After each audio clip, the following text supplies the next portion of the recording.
Well, hello and welcome to episode number 453 of the Plane Talking UK podcast. I am Carlos, and in this week's packed show, we chat to Squadron leader Chris Wilson about the upcoming RAF Cosford Airshow. And in the commercial news, a fight breaks out between a Boeing 777 and an Airbus A321. So, joining me across the village over in sunny Suffolk here, it is, of course, the man who's in the Master Suite studio, as always. It's Matt Smith. Sorry, you said the word sunny there. I don't, is it different in your part of the half mile up the road? No, I just looked out the window. It is oh, okay. Relatively clear outside for a change. All right, no, fair enough. All right, if you say so. Yes. How are things, Mr. S? Yeah, not bad, thank you. Not really much to report. Busy old week at work. Busy. Nice weekend planned, though, so looking forward to that very much. Good. Loving the background music, by the way. Jolly good. Glad to hear that. There you go.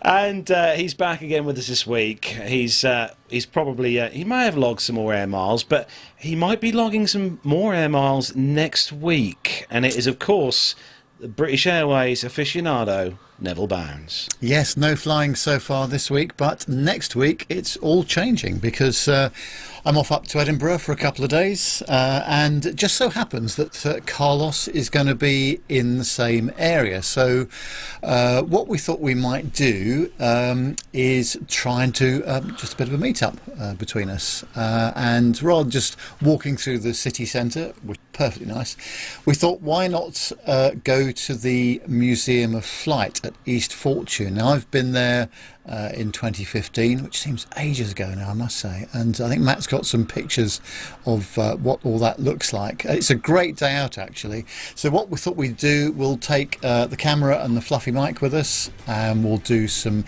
interviews with folks, hopefully around the museum. Of course, that is one of the first production Concords there. That's Golf Bravo, yes, it's BOAA, isn't it? That's right, yes. So Alpha is based there. That's a very good tour, actually, around the aircraft.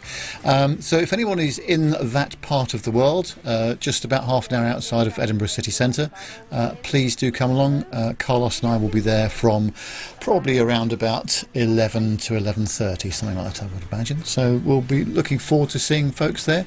But we're going to be generating quite a lot of content for the show as well, which is the other reason that we're going. So I'm really looking forward to seeing the museum again, and the conversations we've had with the staff at the museum so far have been extremely positive. They've been very welcoming indeed. So can't wait to go up there and see the folks there.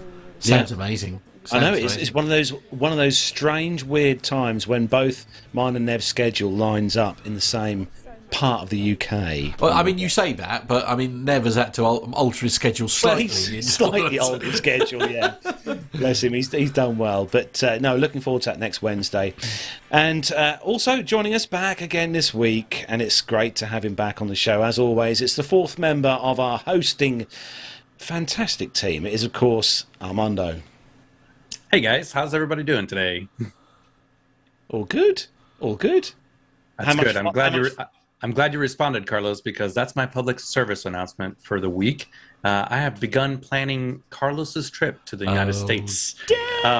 So the first thing we've actually already got planned, so a little housekeeping here for the show, is Friday the 19th of May at Noda Brewing Company in Charlotte, North Carolina. We're going to have a little meetup. It's going to be us and the APG team. Dr. Stat's going to be there, probably some of the loyal APG listeners. Captain Jeff's probably going to try to come up if he's got the day off. So Noda Brewing Company, Charlotte, North Carolina, 6 p.m. Eastern on Friday the 19th. And if you are a listener on the East Coast of the United States and you would like to join up, if you've got access to an airplane, you want to fly down here in North Carolina, have plane, we'll travel, we'll go meet up for lunch somewhere. There's a bunch of really good barbecue restaurants here in North Carolina, or aviation museums, flying museums that we can all link up as long as the weather is all right. So sounds amazing. Just a few weeks away now, huh? Yeah, so exciting. Honestly, we were having a chat beforehand. Carlos is off camping. I'm even more excited to hear about that. That's going to be so much fun. I know. Yeah, I'm going to expose Carlos to air camping. So there's on the 20th and 21st of May is the Flying Horseman Ranch Fly-In. And that's exactly what it is exactly what it sounds like, which is a bunch of vintage aircraft. It's a 2,800-foot grass strip on a slope on the side of a hill, and everything from Stinsons to Piper J3 Cubs, and we'll probably get mostly tail draggers. And then we're just going to camp in the woods for, a couple nights and eat some barbecue, get some pancakes and eggs and bacon in the mornings, and hot coffee, all provided by the Flying Horseman Ranch. Big fly in there. So again, if you've got access to an airplane and you're comfortable landing in short grass strips surrounded by power lines and trees, then you're more than welcome to do that. Lovely. What could possibly go wrong? Oh, I can't wait. I'll bring the beers, Armando. I've got 2 suitcases at the lounge so I can bring over. Only a 6-pack because it is a Piper Cub and we don't have a lot of room. Okay. Oh, Right, okay. Hip flask. 4-pack. You guys have them in 4-packs over there, right? Not 6-packs. Yeah. Depends. Hip flask it is. Yeah. So we have got a special guest joining us on the show this evening, but we're going to introduce him in just a second after we say hello to everyone who's joined us in the YouTube chat room this evening. Going to start at the top of the list, Richard Adams. He's in there nice and early this evening, I should say. Lee Davies, hello to you, Lee. He's probably gone off for a beer. Yes, he has. He's got beer. We've got Mazouz, our local listener, Mazouz Karim. Good to see you in the chat room as well. Just scrolling down, we've got Hobby Time. Hello to you. Welcome onto the show. Jonathan Warner, our resident military aviation photographer. Jonathan's in there as well. Nick Codling's in there, one of our producers of this show. He's keeping an eye on us, expect, as well. Dirk S., hello to you. Bill is in there as well. Good to see you in there, Bill. Masha, hello to you, Masha. Hope the weather's nice across where you are in sunny Europe. I hope it is. Mark Priestley, hello to you as well. Jenny in Rome, over in Italy. Good to see you in there, Jenny, as well. The clues in the name there, Carlos. I bet she's got good weather over there. It's always good weather in Italy. And Lee Davis, yes, he says he's been here since 8 a.m. Wow, that is dedication, isn't it? Blimey. Dedication it is. Don't forget, if you're listening to our voices on the audio podcast and you want to find out how we look, really. No, don't stay in the world. I have a face for radio. Keep it. Take yourselves over to our YouTube page. Just check out Plane Talking UK on YouTube. Hit the subscribe button and the bell icon to be notified when we are live and recording new episodes, as we are right now. It'd be great to have you in the chat room. So, this year, for the first time, we are, as a show, going to our first, it's our first outing to RAF Cosford, the air show at Cosford this year. It's going to be our first trip there this year. Our first air show, isn't it? It's our first. Well, it will be our first air show for the year, actually. Yeah. Me, Matt, and Nev will be heading there this year for the day. We're going to hope to get some great content for the show. And we thought, what better way to tell everyone about what's going on at the show than to have someone who knows what he's talking about when it comes to the Royal Air Force Cosford Airshow.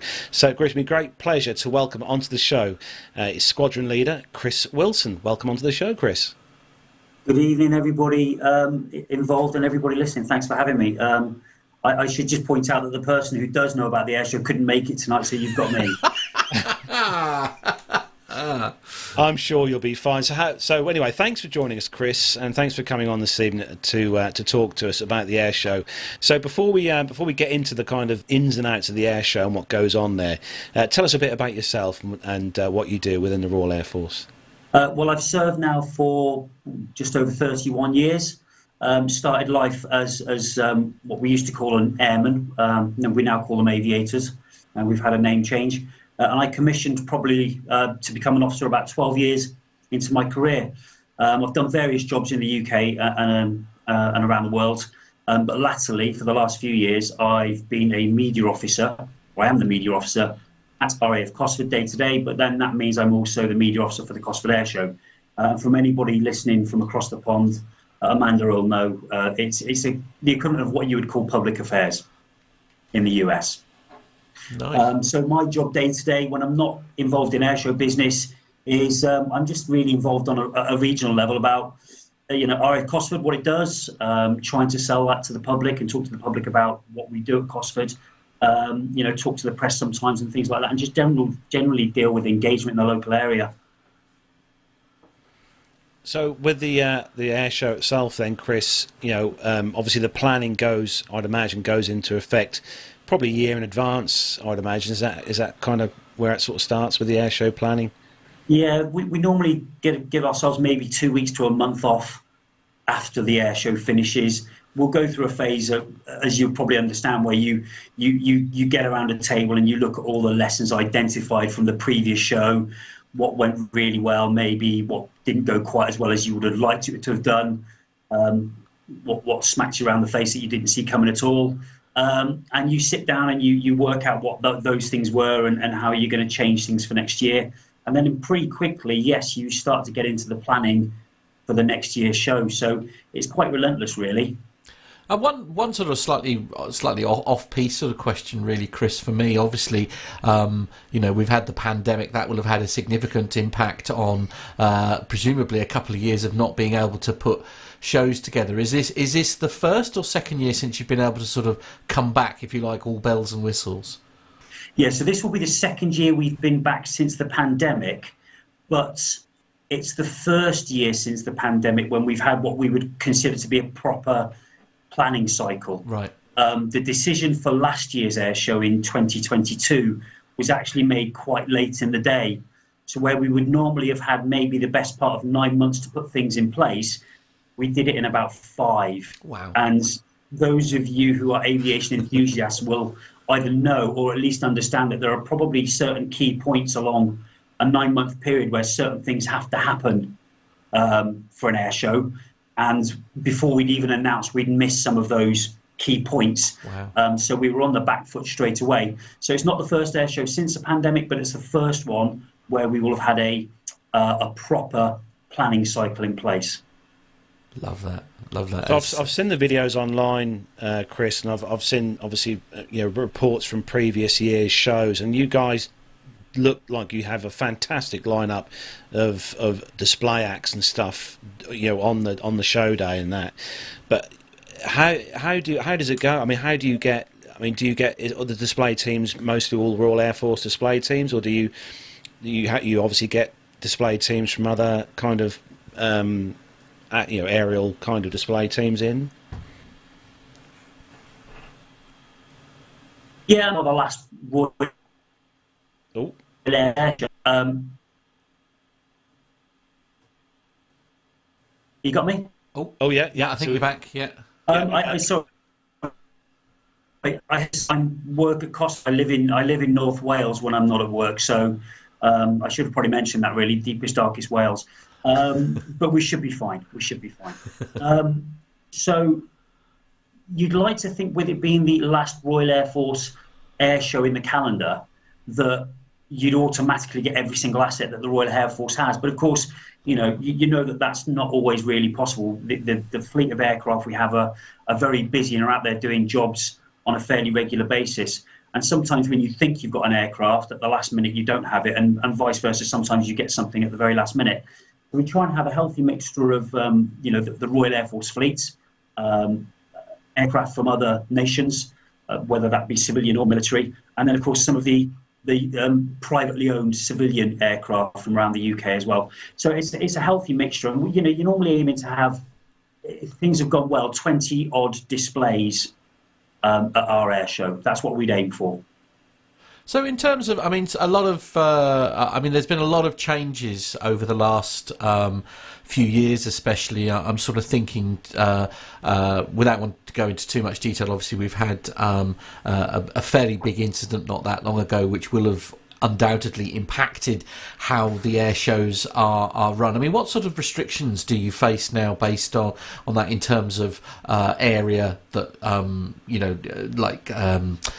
what's the word I'm looking for here, guys? You're probably sharper at this than me. Look at the crowd line. Crowd lines and things like that. I mean, have you had to make any alterations based on those changes? I think for a number of years now, we've always kept aircraft, the line along which they display a good distance back from the crowd line. You know, I watched the program on telly, and you guys will probably have seen it from, I think it was Farnborough back in the 50s when an aircraft went in and the engine came away and, you know, went into the crowd.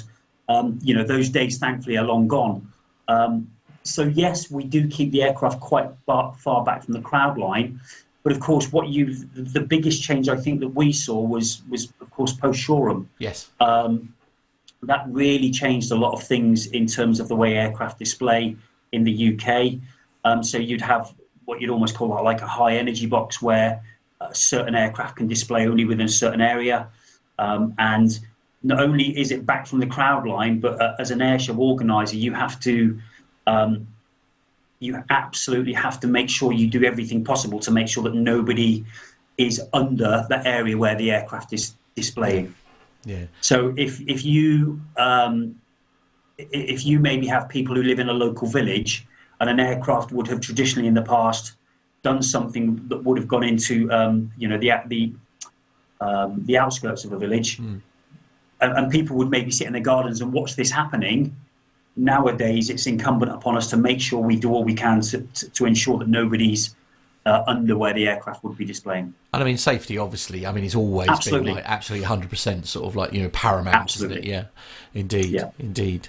And to be fair, in everything we do, that's the watchword, is safety. I mean, obviously, the second one after that is enjoyable. We want to make sure it's as enjoyable for as wide a range of people as possible who are going to come to the show. But overarching with every single thing, it is all about safety. So perhaps we should move on now to the show itself. I mean, I'm really excited to be coming along with the team to come and watch. We've got it's going to be a great day. What have we got to look forward to, Chris? Well, so far we've announced, you know, the what you would maybe consider to be the usual RAF displays, the Typhoon, the BBMF. We've just announced the Chinook yesterday. They finally had their public display authority yesterday, so that they've announced now as well. We've got the Rolls-Royce, Spitfire and Mustang displays. Oh, nice. Trying to think off the top of my head now, really. Sorry, you know, we've got various, we've got the Catalina and various other bits, the B-17 Sally B. So we've got loads and loads of really interesting bits and pieces. But there's aircraft I know we're looking at who I can't talk about because I can't say whether they're definitely coming or in what format, if they are coming, they will display. So there's an awful lot that we have got, and there's more that we were going to get, but I couldn't talk about it right now. Okay. Oh, I love that. Oh, teasing the thing. Now, Mr. Warner has just said in the chat room here, he's really, I'm going to absolutely butcher this. He said he's really looking forward to is it the Patrol Suite? Yes. Oh, yes. Yeah, of course. I've missed the Swiss off. I can't believe that. You've asked me to announce what we've got, and I've missed the Swiss. Remember I said at the top of the programme you didn't have the person you were talking about? Yes, sorry. I just randomly forgotten those 6 F5s. Yes. So, yes, we have the Swiss. And actually, what's interesting this year for us is we're used to having the Red Arrows, but this year we've got the Red Arrows, we've got the Swiss display team, and then, of course, on top of that, we've got the Jordanian Falcons as well. Oh, wow. So, actually, we're quite excited to have 3 separate nations display teams, 2 of which, of course, are a fast jet. So it's going to be a very good show this year.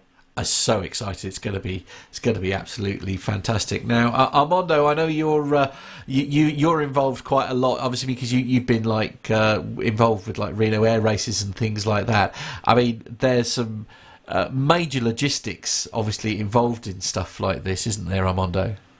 Yeah, from a couple different standpoints in my career, my 30 years of flying. Air shows and displaying our capabilities to the public was one of my highlights. It was the most fun, some of the most fun times I ever had in the United States Air Force was actually traveling to air shows, specifically traveling to foreign air shows like Cosford, Riyadh, Farnborough, because it was just a really unique opportunity for us to display our capabilities, which, you know, I mean, nowadays you can YouTube everything. But it was really that face-to-face interaction with the public. And as a media officer, Chris, I know you understand how important this is to have the crews, the maintainers, the engineers, the support, everything that goes into a flying operation, to have that unique opportunity to to be face to face with the crowds and those aviation enthusiasts, and especially the kids, right? It's always really that's the hardest questions always came from like our show listeners. Yeah. The aviation enthusiasts that know how many fan blades there are in the second stage compressor to my aircraft engine, and that's a thing that I don't know. Yeah. So I know for me it was a highlight. Now for you, as a media officer, as a critical part of this air show, what does this mean to you? What is the most rewarding part? What's the most challenging part for yourself, for the base as a whole? I think the most rewarding part for me, and it'll probably sound like a horrible cliche, but I think it echoes what you just alluded to there, Armando, which is when you see a young person climb into a cockpit and you just see a spark go. You just see something in them where they suddenly, you can almost see that they suddenly realise what they want to do. And that might be the cockpit itself. It might be the fact that, they met one of your crew or one of your engineers, and they suddenly realise that standing next to an Osprey and speaking to somebody, that they wanted to become an aviation or an aeronautical engineer. I think for me, and I've done about, 11 air shows now for Cosford. I've worked at it.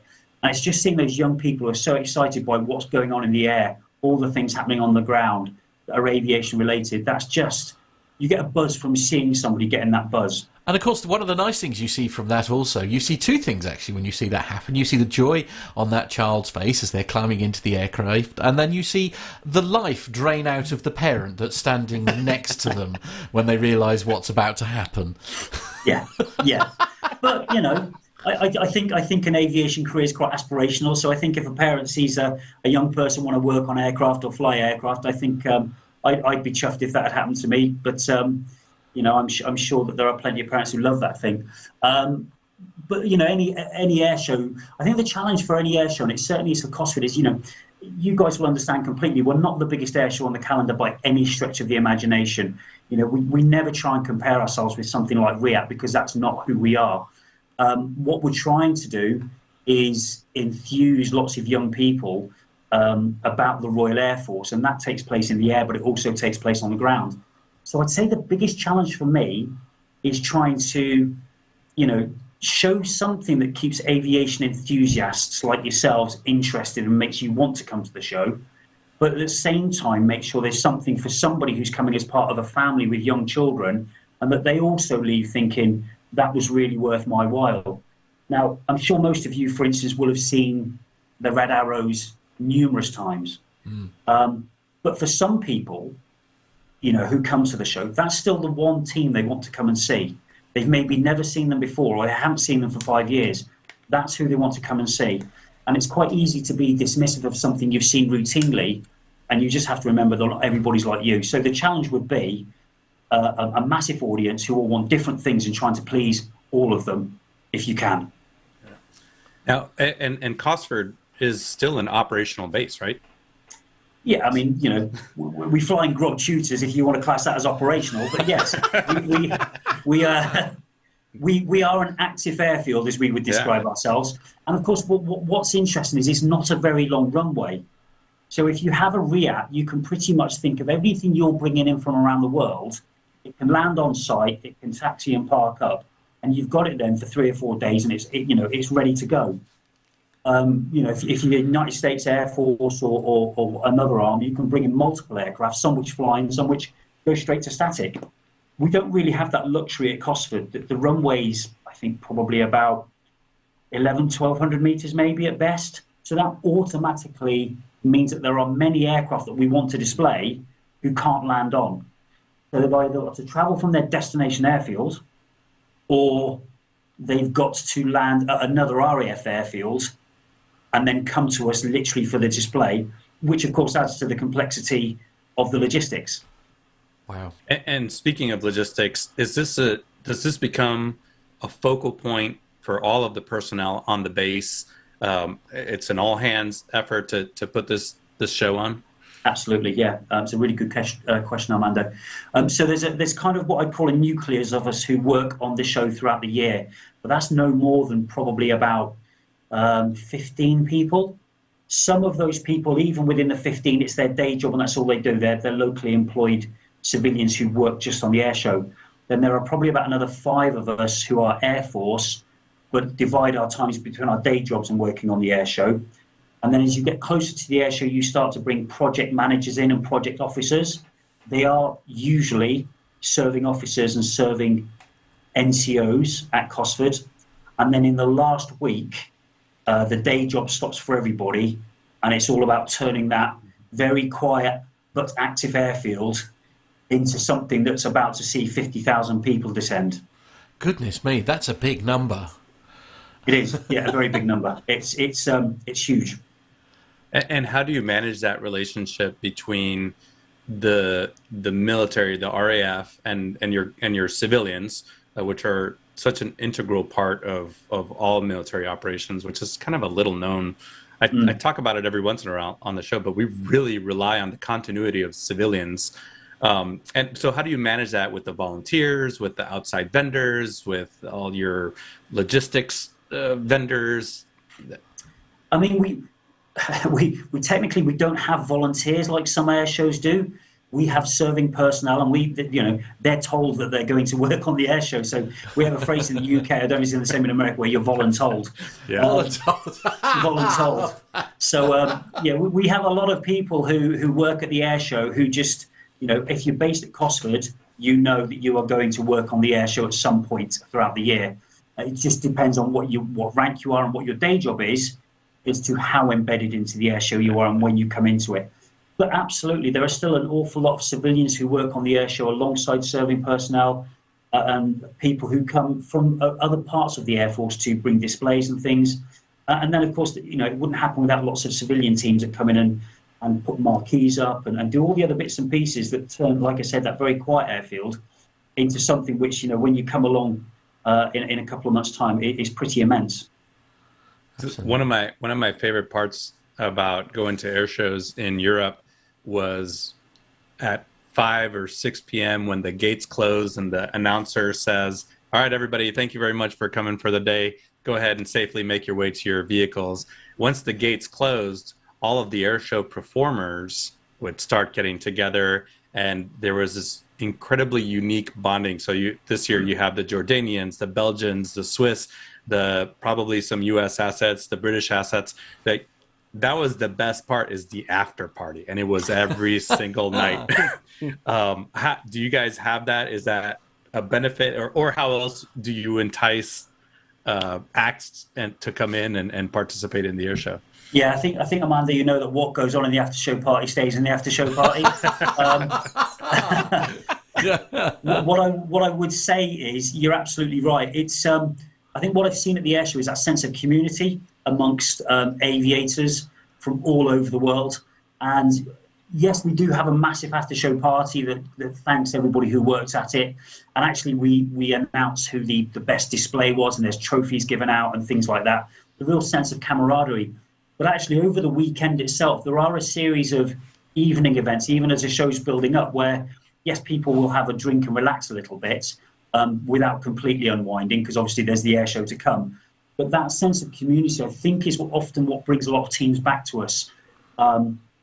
They obviously want to fly their aircraft, they want to display, but conversely, they want to catch up with friends that maybe they haven't seen since last year, or they just want to sit down and share bits about their aircraft and places they've been and things. And it's just a bewildering array of flying suits and different big flashy patches of arms from different air shows and nations. It's a wonderful sight to behold. It really is. I can imagine. And usually by the end of the air show, you've swapped patches, you've swapped hats and uniforms, and absolutely. And we've got one being created at the moment, so that'll go to all the participants. And pretty much, if you can blag to and get one on eBay, you'll make a decent price out of them, because of course everybody wants to collect them, don't they? It's really, really good to be a part of.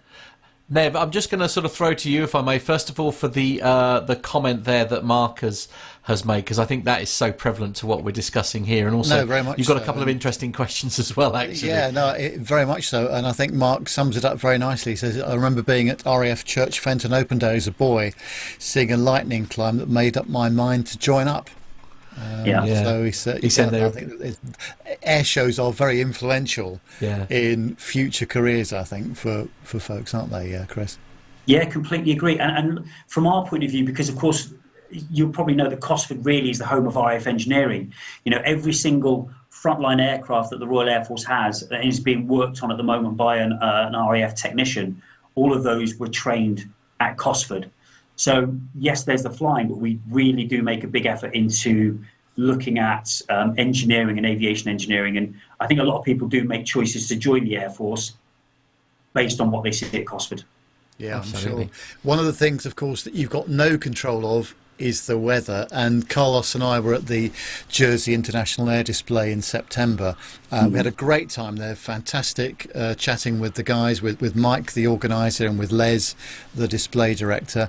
But of course, the weather was atrocious in the build-up to the air show itself, but somehow that morning of the air show, before the displays in the afternoon, the clouds parted and we had superb weather from about 12:30 all the way through to 4 o'clock in the afternoon when the air display finished. I mean, that was more by luck than judgment, and of course on Jersey you're going to get this kind of microclimate. What sort of flexibility have you got in terms of what the weather might do from your point of view? Not a lot, really. To be fair, if the weather turns a bit foul, we blame the Padre, to be fair. He certainly gets it in the neck if that happens. But I would say, I've attended enough air shows in horrible weather where some flights have, some displays have cancelled. I've also been at some where actually it's bright sunshine all day and that presents a completely different set of problems. Yeah, I bet. I guess the ideal day is where it's really, really sunny for most of the day, and then right at the end, just as you want people to leave, it absolutely unleashes the heavens, and everybody decides they're heading to the car. Yeah. You just have to go with it, don't you? A lot of aircraft displays can do flat displays. They can tailor their display and still do something in low cloud or light rain. I tell you what the challenge really is from an airshow point of view. And if you think of the fact that, like I've explained to you, not every single aircraft at Cosford will take off at Cosford. They will come from elsewhere. Trying to explain to the public when you're in sunshine, but that World War II, that warbird is taken over from the east side of the country where it's raining heavily and it can't take off, or it might not be able to land if it does take off. Try to explain that to the public when they're looking up at a cloudless blue sky going, well, what do you mean the private little Spitfire is no longer coming? Yeah, of course, because I mean, like especially like the Sally B and stuff like that. Of course, that's usually coming in our case, it's coming from our part of the world, isn't it? It's usually coming from Cambridge, because I think it's at Duxford, isn't it? Duxford, is it? Yeah. So it's based at Duxford and probably takes off there to come straight to you to do its display and then come back, as you say. So if it's chucking it down in near Cambridgeshire, then but it's glorious where you are, I mean, that could cause all sorts of delays. I mean, and that's where the commentators come into their own. Yeah, because they're having to. So not only are they having to explain to the public in a way that they will hopefully understand, but they've all of a sudden maybe got a 15-20 minute slot that they now have to fill with some interesting things, whilst the flying display team are maybe trying to shuffle things about and see if they can bring some displays forward. So it's, you can have quite a unique set of circumstances when the weather's good in one part of the country and not another. Absolutely. Nev? Yes, I mean, the other thing, just talking about logistics. Now, a couple of our listeners had said previously that there had been some long queues to get into the event previously. What sort of work have you and the team done to try and mitigate this? Obviously, the road infrastructure is what it is, but what do you think about this year, Chris? Well, we go back to right at the start when I said about the fact that we get together straight after the air show, we talk about lessons identified, and traffic and parking is always something you want to look at, and it's something we monitor very closely on the day. I think in years gone by, and I'm talking several years ago now, we as an Air Force tried to just manage all the traffic and everything ourselves and the parking. I think where we learned to get a bit better at it was when we subcontracted out to specialist traffic management companies, and that's worked a lot better. But I think with any large event, whether it's something like this, or maybe it's an F1 event at Silverstone, or it's a music festival somewhere, at some point these are held away from cities and often away from big roads. So at some point that you're going to get some choke points, and no matter how much you mitigate, you just have to hopefully hope that people will understand that. But of course, what you can't always plan for completely is, and it usually happens on the way out rather than the way in. Yeah. If unfortunately there's an accident of some sort, and where your road was normally quite slow moving, but it was at least moving, all of a sudden, everything stopped because actually an ambulance has now got to attend the scene of an accident, and that has happened before, and that does lead to queues. And also, you have separate car parks in different areas, and some are good for people with very good mobility because maybe they're a little bit further away. But then sometimes, if people have got less good mobility, they want to be a bit closer to the airshow ground. And it's just trying to really say to people in advance, if you need to be closer, come via this route and you'll get a good parking spot. If you can walk and you maybe haven't got a young family with bagfuls of stuff, you can go to that car park and you'll be fine. Yeah. So we work with traffic management companies. We learn from anything that's gone in previous years, and we just hope for the best on the day that the traffic will move smoothly. And of course, there is the harsh reality that some things you have absolutely no control over at all, are there? And you've just got to sort of, I mean, I'd like to think that the aviation community is a species of very patient people who know, the challenges that they're up against. As you say, of course, let's be honest, you wouldn't be able to hold an air show that was right next to the M11, would you? Not fantastically, I mean, Duxford's very rare in that.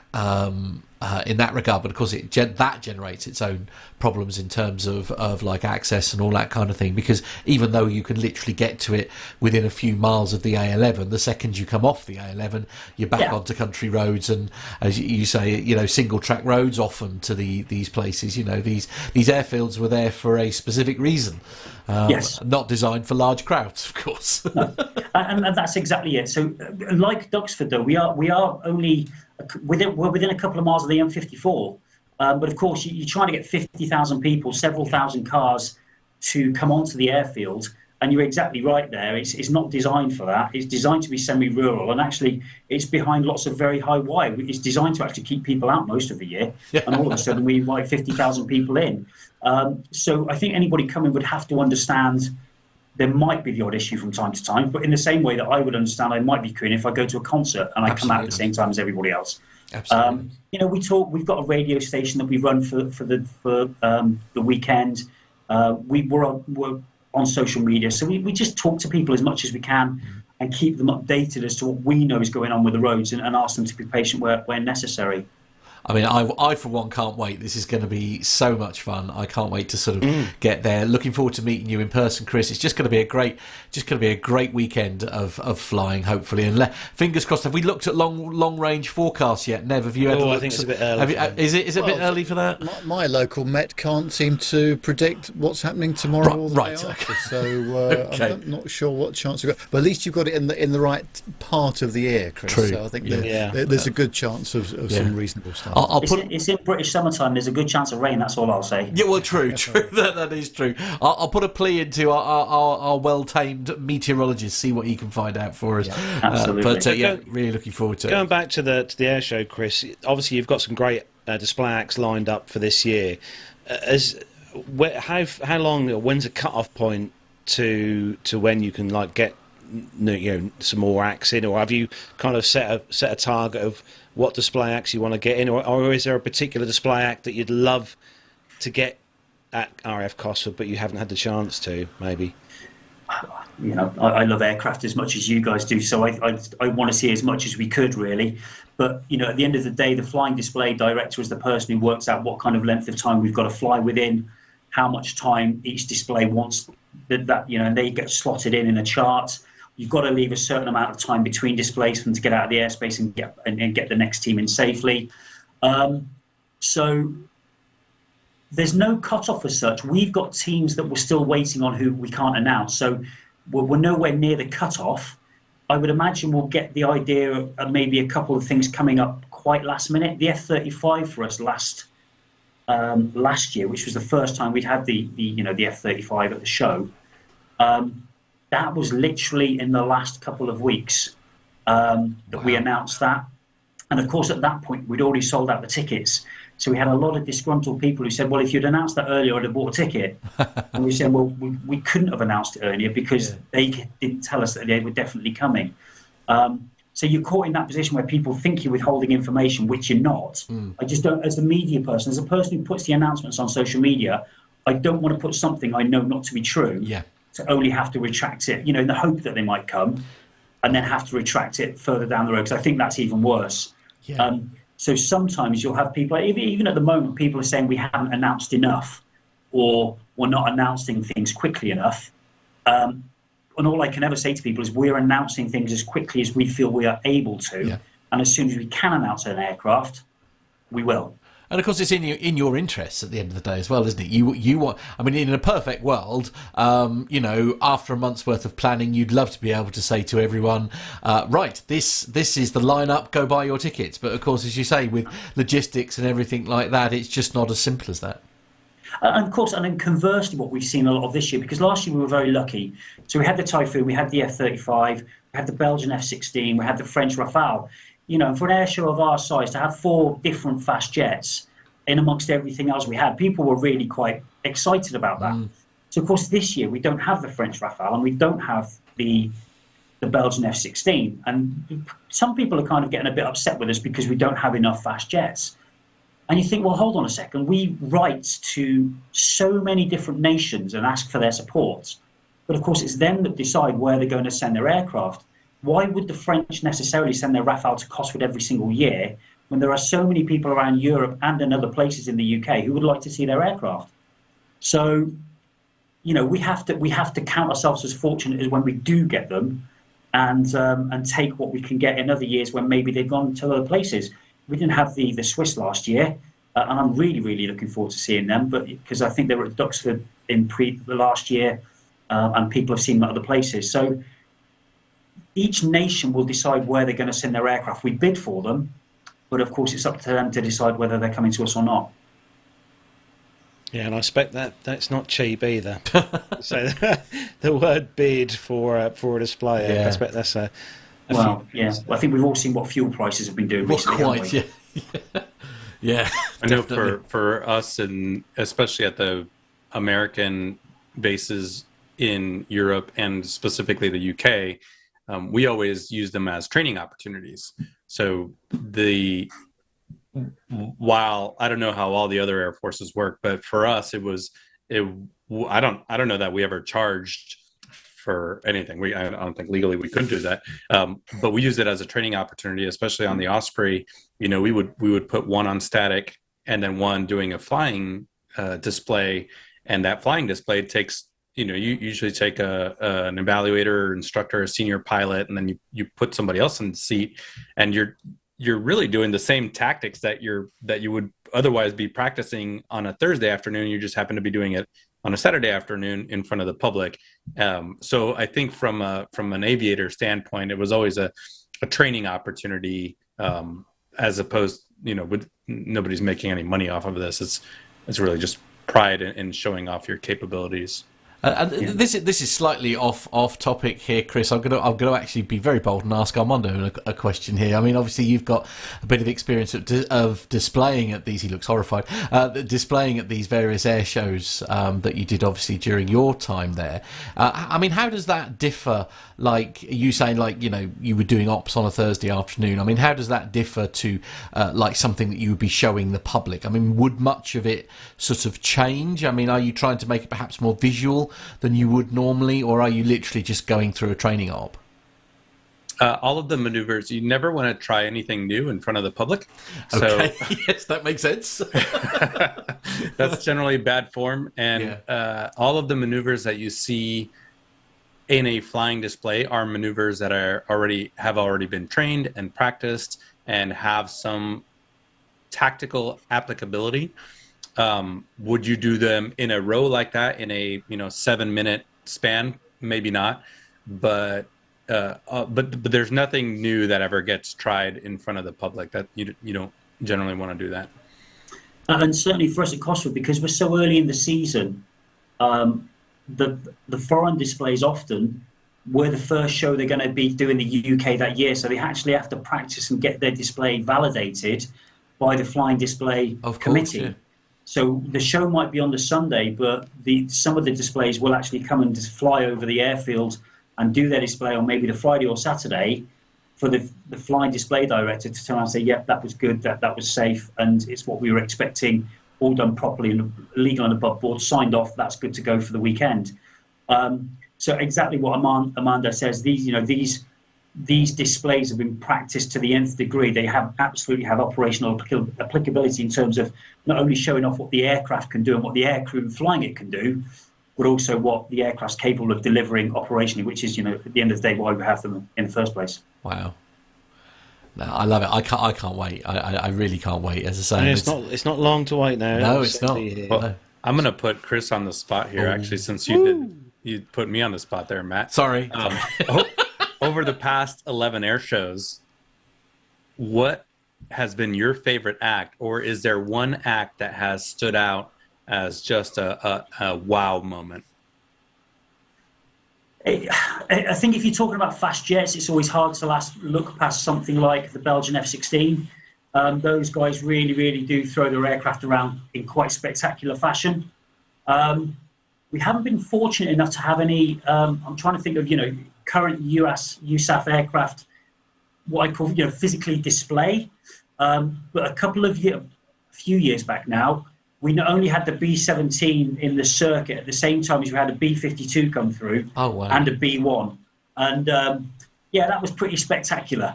That was quite a highlight. All right, let's flip this the other way around then, if we may then, Chris. Is there a display team or an aircraft that you have always wanted to get to Cosford that you haven't quite been able to just get nailed just yet? Is there someone you'd really love to see at Cosford? Oh, wow, that is putting me on the spot, isn't it, really, now? I mean, who knows? Somebody might be watching who might be able to help you with it. Is there something Believe me, we've written to them already. Oh, right, fair enough. I think it's not so much something I haven't seen. It's because we just haven't had it. I think there's something that I've not seen personally because there just isn't one in the UK. So I personally think, I'm really excited and hope that at some point in the near future, certainly in my time while I remain in the Air Force and involved with the air show, that we see that Mosquito. That's an aircraft that I really, really, really loved when I was growing up, when I was really getting into the Air Force and looking at World War II aircraft. The idea of a Mosquito being brought back to British skies and taking part, if I could see that before I retire, I'd be a very happy man. Love that. That's a brilliant shout. That is actually. Yeah.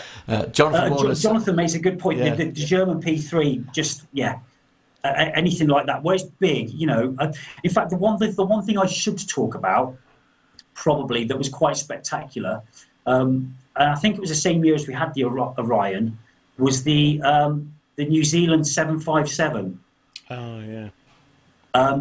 That was. It's not that it was any lower than it should have been, but because of the size of the aircraft and the size of our airfield, it just seemed to fill the space. And it was so noisy, and they were just, putting it through all these turns and climbs, and it was just phenomenal to see. It really, really was. It really wowed the crowd. To think that they'd come so far to take part in, us and other displays, it was just a very unique experience. I bet. Where me and Matt live here, Chris, in Suffolk. We're lucky. We're surrounded by quite a few active RAF bases here. Is it not a thing that you can just give these guys, say the Wattisham guys, a call, get some Apaches, or give the guys at Mildenhall a call, get a KC-135 or something to come up and see, or some of the other Air Force, the Royal Air Force bases around here that you can just pick up the phone and just say, do you guys fancy bringing an aircraft to us for the show, or is that not a kind of option? If it were that easy, then what, I can't really go into the details of the mechanism of how it does come about, but I think Armando, who's flown himself, would recognise that phoning up and just asking for an aircraft doesn't really happen. These things are planned well in advance. You know what you're going to get. They know what they're going to do usually. We know what we're going to get. And even up to the last minute, there would be a multitude of reasons why you didn't actually get the aircraft you thought you were going to get. You'd announced, and you've even gone as far as putting it in your program, and yet it still doesn't come. So no, unfortunately, the idea of picking up a phone just to random RAF bases or local airfields and saying, come on, we've got a slot, it just doesn't work. I was going to say, because the guys at Wattisham spend pretty much most of the week flying in and around our village here. How many Sundays, though? Well, it's probably nearly every day we get the guys coming over here, and they're normally at about between 400 and 800 feet above. But I mean, they've got plenty of helicopters lying around, and it's easy to get. It's easy to get an Apache in. They had, well, yeah. I mean, we've certainly had Apaches recently on static, and we've had some pretty spectacular Apache displays in the future in the past, when they did the roll demos and there are explosions going off all over the place. But I don't think the Army Air Corps, again, have actually, you understand the concept of PDAing an aircraft, getting, public display authority. I don't think they've done it this year. So the idea of having a display just is a non-starter right from the get-go. Mm. No. Oh, well, we can live in hope. Now, we're going to start to wrap up the chat with you, Chris, but Nev has got a very important question for you, and it's a question that we ask all our guests on the show from all walks of life, whether they be pilots or crews or engineers, and it's a kind of put you on the spot question, but it's great because the answer you give, I've got a feeling I know because you've kind of alluded to it already. Yeah, you alluded to it earlier, but Nev, what's that question? Well, Chris, if you were an operational pilot and you had the choice of flying any aircraft whatsoever, commercial, military, GA, retired or current, what would that aircraft be? I don't know. This might sound really, and I won't say the Mosquito because I've said that already, but for a very specific reason. I think probably, growing up, and I lived in West Germany for a little while before the country unified. And I can remember back then, even then, every now and again, you'd get to see off in the distance, I don't know where it was flying from at the time, but an SR-71. I know they fly at high altitude, but you would sometimes see them obviously transiting and getting before they went to do what they wanted to do. And I think, the SR-71 is not only beautiful, it's a testament to the cleverness of the engineers who designed it and built it, and as well as the pilots who flew it and operated it in the way they did. I think, yes, if I could get in an SR-71 and be at whatever it was, 80,000 or 100,000 feet, and just see the curvature of the Earth, and that must be just heaven. Great answer, Chris. That is a great answer. Yeah. Nice to hear something a bit different. Yes. So before you go, Chris, just for the benefit of the listeners and everyone listening to the show or listening back to the show as an audio podcast, and they fancy joining us or coming to see you over at Cosford for the air show, just give us some sort of details on where they can go and find out more info and get tickets for the air show. Yes, so this year the Cosford Airshow is on Sunday the 11th of June at RAF Cosford, which is in Shropshire, just off Junction 3 of the M54. Tickets are still available, and I'm not saying this, just saying this. They are going fast. They will sell out at some point in the next handful of weeks, and they're available at www.cosfordairshow.co.uk. So if you want to get them, please do, because they will sell out, and you'll be disappointed if you don't, because there are some announcements we haven't made yet that I think will be quite interesting for aviation enthusiasts and families alike. Fantastic. And obviously... I look forward to meeting you all. I really, really do. When I've sent your tickets out to you, make sure you come and find me and we can have a cup of tea. Absolutely, we definitely will. And if any listeners, obviously, do get yourselves some tickets, do make it known to us, because we'd love to meet up with you while we're there as well, because we're going to be going. It's going to be an awful lot of fun. And we really can't thank you enough, Chris, for taking time out of your, essentially ruining your Friday evening to sort of bring us up to speed with what's going to be a fantastic air show. I really can't wait. This has probably been the highlight of my night, and you can probably think about that what you will. So okay, fair enough. We'll leave it there. On that bombshell, Thank you very much for the invitation. It's been a great experience. I've loved meeting you all virtually. I look forward to meeting some of you again in the future, and enjoy the rest of the show. And to all your listeners, thank you very much. Thank you, Chris. Thanks. Good night. Great weekend. Yeah. You too. Bye-bye. Thank you.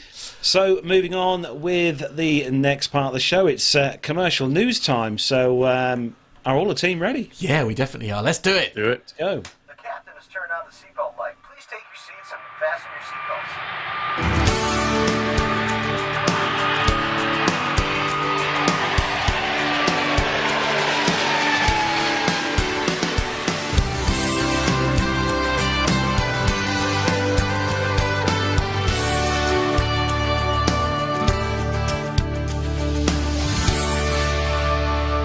And the first news story this week comes to us from chaviation.com. And, well, when I saw this news break this week, as Matt can probably imagine, I was slightly upset, to say the least. This must be Malta, mustn't it? Yes, yes. Yeah. So the Air Malta is to be dissolved and replaced by a new national airline by the end of this year. The Maltese government had sought approval from the European Commission 2 years ago to inject €290 million into the airline, but the Commission has informally indicated that there's no chance of approval for the plan. The government has already chosen to close down the airline, and discussions are now underway about establishing a successor carrier without abusing state aid rules.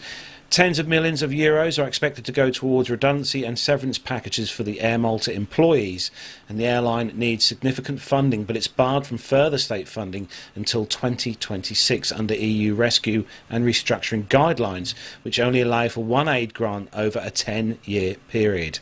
The Maltese government has been studying Alitalia's transformation to ITA Airways and a possible solution to retaining the state-funded carrier.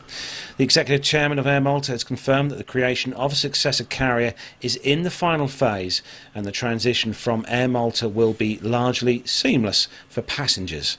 The new airline will not be a low-cost carrier, but will be competitive on service, with a 5-year business plan in place to make it a commercially viable option. Air Malta currently operates an all-leased fleet of 3 A320-200s and 5 A320-200 Neos, and it's wet leasing 2 more A320 CEOs from SmartLynx Airlines Malta and Bulgaria's Fly to Sky. So, my thoughts personally on this, this is not surprising. This has been in the works now for quite a number of years, as I think most people who know the airline itself, which I do know quite well, because I visited these guys at their head office a few years back. In my view, personally, the airline's brilliant. They do a great job. The crews are great. The service is good. Their prices are all up prices they advertise online, so the price you pay includes your checked luggage. There's no additional add-ons as such. But in my view, personally, what's killed this off in a big way is, unfortunately, Ryanair and EasyJet. Right. Flying to the air island, because for probably considerably less, we say about £100 to £150 less per ticket, you can fly with Ryanair or EasyJet straight to Malta on a better timed flight. That was the big thing that let Air Malta down, was the fact that the flights from Gatwick left at some ungodly hour in the evening and didn't get into Malta until the early hours of the morning. So it's a shame. But then I guess if people are willing to do it because they're not paying much, if people would rather get up late, if you like, or not arrive there really late, and maybe lose a bit of their holiday, but they're paying £150 a flight less. I don't know. Is that maybe why? I mean, there must be a reason why their flights weren't, perhaps. And the frequency as well. Ryanair and EasyJet are flying into Lucca multiple times in a day. Yeah, true. From various European destinations. But it'd be interesting to see what goes on with these guys. What comes of this, and I hope that there's something good to come from this in the end. So moving on with some more really happy news. Not at all. Armando, you've got the next story, and we're looking back on a historic incident, I think we could call this one. Yeah, this is an interesting story. This made national news, I believe, pretty much all over the world, in everybody's countries, especially for us that kind of track this kind of stuff. But this particular story from the BBC, Air France and Airbus were cleared over the fatal Rio-Paris crash in 2009. And that was by a French court that cleared both organizations, Air France and Airbus, of the charges of involuntary manslaughter over that mishap, which killed all 228 people on board. Now, the Airbus A330 was operated by Air France, and it stalled during a storm and plunged into the Atlantic Ocean. The court said even if errors had been committed, a causal link between them and the crash could not be proved. Now, we in the aviation industry have studied this mishap, and this has been used as a unfortunate example of what not to do when you encounter this situation. But as you guys can imagine, the families of the victims were pretty angry at the acquittal. They appeared stunned when the verdict was read out at the end of this lengthy public trial. Danielle Lamy, the president of the association which represents the victims, said that the families were disgusted that their long fight for justice had come to nothing.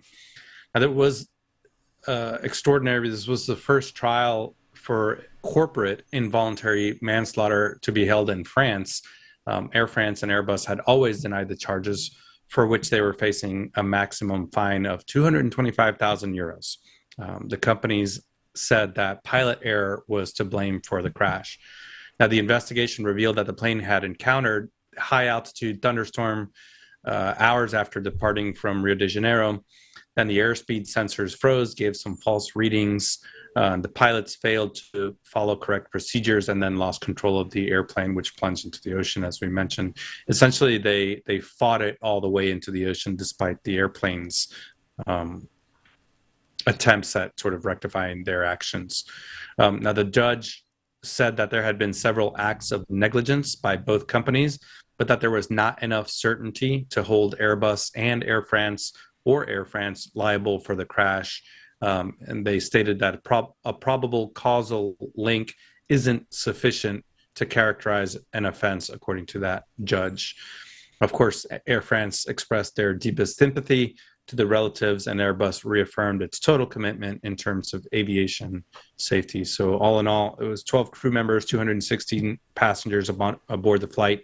And there's been plenty of media coverage. There's been documentaries made about this mishap, and eventually the wreckage was discovered after about a long search of, I think it was 10,000 square kilometers of seafloor, and victims were from 33 different countries. So very interesting court case, and sort of a benchmark case, as we call them here in the US. Do you think, it's not that common here, but it is certainly in the States, maybe not in Europe either, to be fair, but do you think perhaps there might be a civil action, given how shocked and stunned, like the people, the relatives, if you like, were of this? I mean, do you think they might launch their own challenge? Yeah, I'm certainly maybe? No legal expert. There are different avenues, and for the families, I think it's especially important to continue the fight for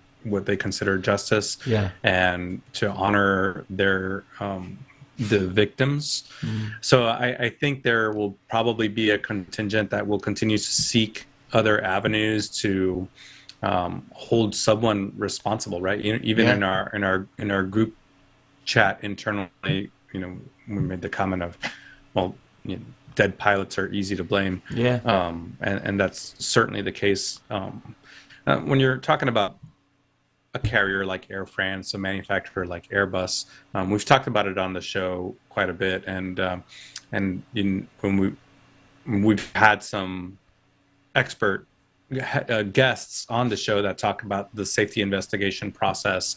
Obviously it's been dramatized in Hollywood with the Miracle on the Hudson movie.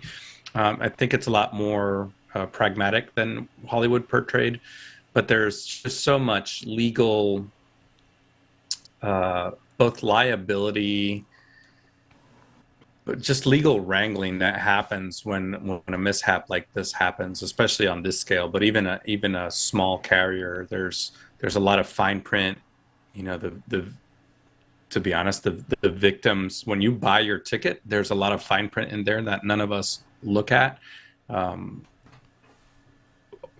John Jester says in the chat room that that accidents shouldn't be dealt with in a court, right? I mean, but that is the unfortunate. Well, I don't know. I say unfortunate, but that is the situation in the world that we live in. That as soon as something like this happens, the lawyers are going to get involved. Yeah, and indeed, and unfortunately, I suppose the only people who are going to do it well out of any of these situations, I guess, are the lawyers. Literally, simple as that. Yeah, I will say, it was a very unfortunate mishap, but now we have a training scenario for most professional pilots.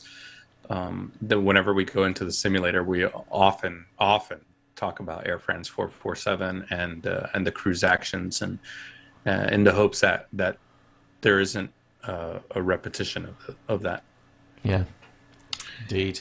So moving on, Matt, when I found this story this week, when I was searching for stories for the show, I thought, this has got you written all over it. Has it? Right, okay, good-o, can't wait. It is a low-cost airline, as you would expect, for technically Story 2, although we did slip one in, so it's technically Story 3. But, yeah, the headline is EasyJet celebrates 150th Fearless Flyer course and welcomes its 11,000th participant at Gatwick Airport. The milestone also coincided with the programme welcoming its 11,000th participant, with operating crew and the Fearless Flyer team commending nervous flyers on board as they had the opportunity to overcome their fear and take to the skies. Over the last 10 years, the course, which has now helped more than 11,000 phobics, continues to be one of the best priced aerophobia courses in the UK, starting at just £89 per person. And further dates in May and June this year have been announced, with experienced flights taking off from Gatwick, Luton, Bristol, Manchester, Edinburgh and Belfast.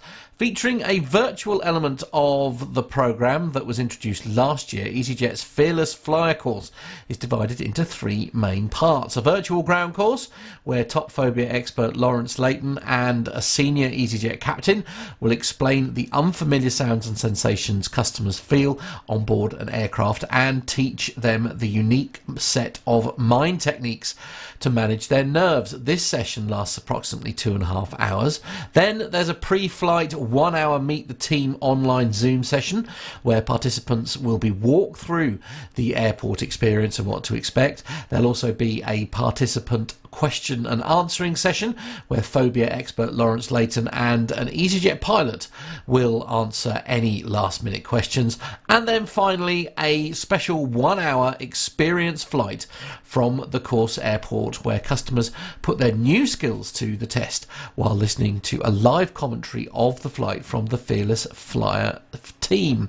In addition to the standard course, a VIP course is also on offer and includes extra exclusive benefits, including a dedicated captain who will guide you through the experience flight day, a pre-flight private video call with the pilot and Fearless Flyer team, VIP check-in process, security and boarding for the experience flight, guaranteed upfront seats and lifetime access to additional course materials.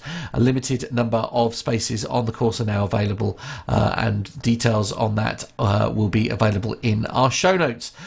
Mark Wine, who is EasyJet's Fearless Flyer course director, said, "We are incredibly proud to have delivered 150 EasyJet Fearless Flyer courses over the past decade. As an ex-phobic myself, to have personally seen more than 11,000 people with a fear of flying successfully take to the skies fearlessly is a hugely rewarding experience." We regularly receive messages from our Fearless Flyers telling us about their family reunions, amazing holidays and even career opportunities that were made possible because they overcame their fears. We look forward to the next 150 courses as we continue to help people achieve their goals of becoming fearless flyers. Several dates are available for this new course. My advice would be to take yourself to their website, of which details will be on our website. I don't mean on our website, I mean on our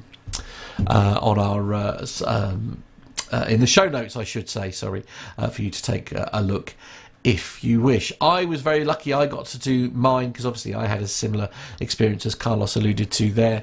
I was very lucky enough that I was able to do mine with friend of the show, Captain Al, and I have to say that if you do find yourself in that situation, I cannot recommend his services highly enough. So I'm going to make sure that Flight Fear Solutions instructions on how to find him are in there as well. That's right. flightfearsolutions.co.uk. Yeah. 0845 459 0323. Oh, hello. Captain Al. There we go. No, I think it's a good story. It's a good way, and it's a good idea, I think, as well. I think more airlines should perhaps do things like this. Indeed, I mean, in the UK anyway. It's in their interest. Let's be honest. Yeah. Nev, you've got the next one, and it's all over to BA for you. Yes, well, both you and I like a short runway, don't we? Especially at Jersey, which is only 5,600 feet long. But have a listen to this story, because this is even more challenging. It's on 1mileatatime.com, and it says that BA has just launched a new route to Florence, although the first 2 flights haven't operated as scheduled. Not only is Florence an incredibly popular destination with tourists, it's also one of the gateways to Tuscany, which is as hot as ever to visit. Fortunately, the region is served by 2 international airports, both Florence and Pisa. There's only one not so small problem, in that Florence Airport has some major operational limitations. The runway is only 5,118 feet long, making it one of the shorter runways to be used by mainline jets. The bigger issue is that traffic can only flow in one direction regardless of the winds, and that's due to the high terrain around the airport. There are all kinds of operational considerations that impact takeoff performance, including winds, temperature, takeoff weight, visibility and more.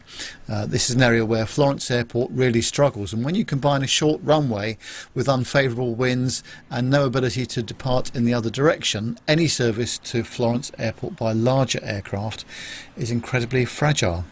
So this brings us to BA's new service. So as of April the 16th, earlier this week, BA has launched a new daily service between Heathrow and Florence, which is supposed to operate with the following schedule. So the BA 524 goes from Heathrow to Florence, departing 8 a.m. and arriving at 11:20, and then the return flight, the 525, goes from Florence to Heathrow, leaving at 12:10, arriving at 1:25 p.m.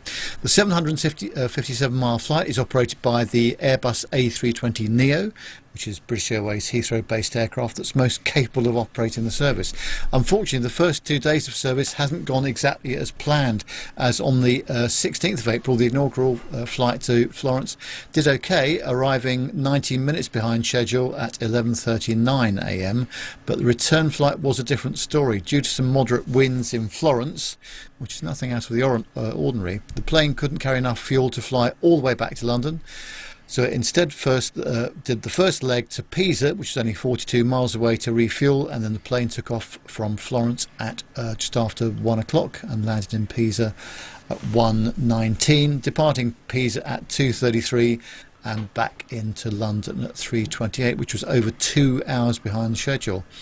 On April the 17th, BA didn't even attempt to fly to Florence. Instead, the airline operated this flight to and from Pisa, and the airline is sending passengers between the 2 airports by bus. So it's going to be interesting to see how this service evolves. Now, admittedly, winds are probably a bit stronger than usual at the moment, although it doesn't change the fact that it will be hard to operate this route reliably, especially with the full payload. And whilst winds might be an issue right now, much hotter temperatures in the peak of the summer could also prove to be problematic. So I'll be curious to see how it's handled when it comes to the EU 261 compensation rule in situations where passengers may misconnect. BA may claim that these are operational issues which are due to weather and therefore outside of the carrier's control. But that's also a pretty disingenuous argument when other airlines are able to operate their service much more reliably. The issue really is that BA doesn't have smaller aircraft based at Heathrow. So the company has launched this new daily service, which is going to be a great link to Tuscany, but the problem is that the airport has a short runway. So they've got to operate it with the Neo aircraft, because the other A319 and A320s don't have enough oomph from their engines to do that, I would imagine. But of course, if you've got wind issues as well, and Captain Al will be the expert there, then that's quite a challenge. So I wonder whether with the Embraer fleet, the 190s that they operate out of City Airport, that might be an option. But then of course you're only uploading 100 passengers at a time, something like that. So they'd have the range presumably then, Nev, would they? Yes, they would. Yeah. I mean, they fly from London City Airport on a much shorter runway, but those aircraft are exclusively based at City Airport or in regional parts of the UK. So. I mean, it seems like a slightly odd decision, I guess, isn't it? Based on that it being a much shorter runway and stuff.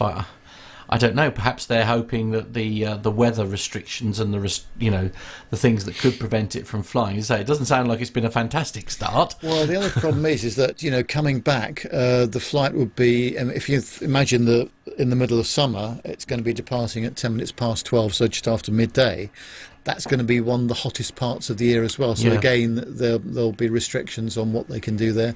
And as John Jester says in the chat room, they'll just have to restrict the aircraft and limit passenger numbers and or fuel and or luggage as well. So would it be perhaps more sensible then to have a smaller aircraft like you were saying there, Nev? Well, I kind of would have thought that to run the Embraer E190 series as they operate out of City Airport, but only flying 100 passengers. Now, whether that makes sense from the load factor and the financial point of view, I don't really know. But that's going to be. But it would be a more reliable service potentially, I guess. Yeah, and of course, if one of their A320 Neos went tech or something, they couldn't just replace that with a regular A320. I wouldn't have thought on that length of runway, and given the weather conditions and what have you. Is that because they need the gumph of the new engine to get off on that shorter? Get it off the deck. Yeah, absolutely. Fast enough, basically. The new Neo series aircraft have certainly got that. Gosh. Yeah, absolutely.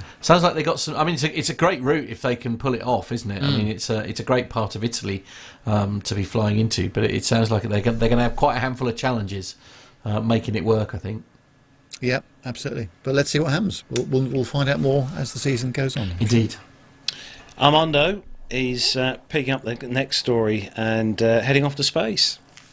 Yeah, Carlos, before I read that story, I've popped the WhatsApp number, or the PTUK WhatsApp number, into the chat there. So if you're watching YouTube live, we have a story a little bit later that has to do with air art, or whatever we call it. Basically aircraft drawing designs in the sky and then being posted on FlightAware. Please don't send in anything produced by the U.S. Navy because that will, bump up our adult rating here. So anything other than U.S. Navy air tracks. But I've popped the number. It's +44 757 22 491 66. Send us some of your favorite air art pictures, and then we'll post them for that last story.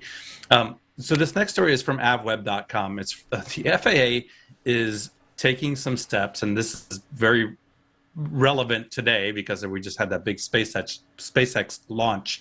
The FAA is taking steps to better fit rocket launches into the national airspace system. Now, the agency announced last week that it has come up with guidelines to, quote, optimize and equitably manage the airspace in the vicinity of launch sites.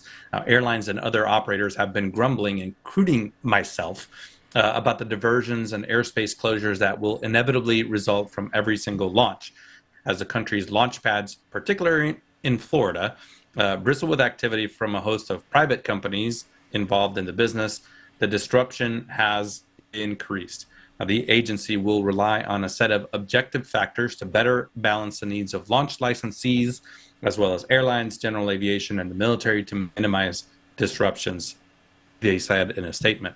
Now, in some cases, the companies may be asked to move a launch if it's planned for a holiday period, when airline activity peaks, or when the military is holding a major training exercise.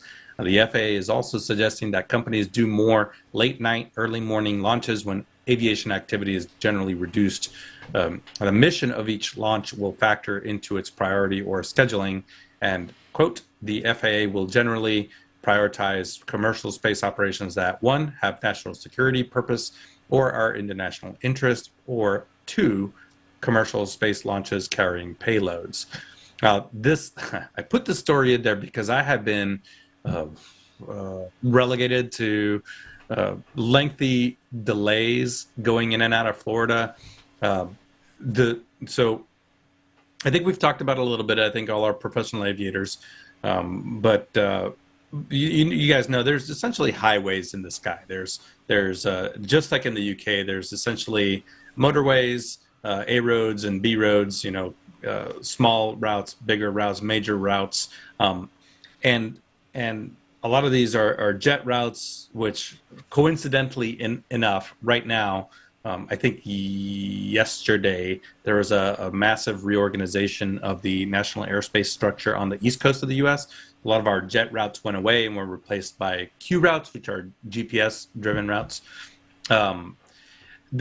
These routes go all over the world, and there has always been a choke point in Florida. The Jacksonville Center Air Route Traffic Control Center that controls just that little swath just south of Georgia and Alabama and Mississippi, all that traffic going into Florida, which is super heavy for all of the things that I just mentioned: commercial, military, general aviation, corporate traffic. It's all a choke point in Jacksonville Center and that northern Florida.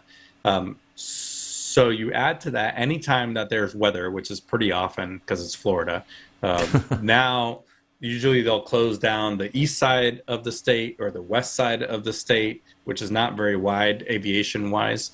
And then you add on to that these space launches that they're doing off the east coast of Florida.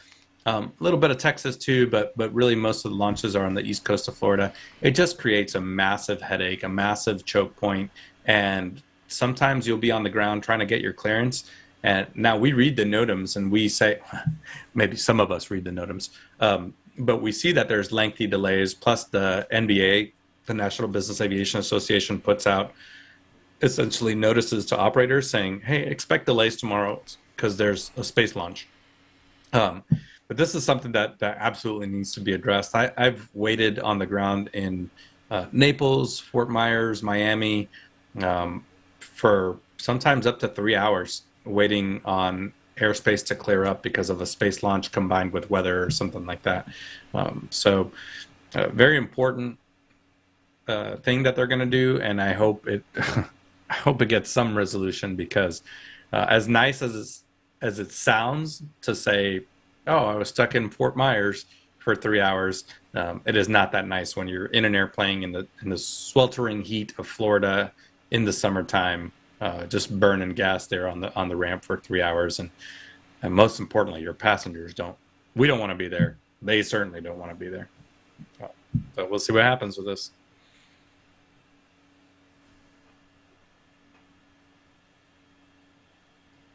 Mute, that would help, especially if you're in the cub, Armando, with the prop turning and the window open. Feel that air brushing through. That's free air conditioning. Well, I suppose not free air conditioning, but believe it or not, if we were in the cub, we'd have no delays because we could just take off and fly at 1,000 feet VFR under all of these restrictions. True. There we go. Yeah, that's the reason he got that aircraft. Now, it has happened. I have been on the ground in Naples where there's often anywhere from 1 to 3 hour delays, and some cowboy in a citation will say, wait a minute, can't we just go VFR? And whether it's a system outage or weather or something like that, they'll say, hey, the system is saturated from a radar standpoint. You just to be clear, I've heard this on the radio, just to be clear, you will not receive any radar services until you reach Georgia, which is about 200 miles away.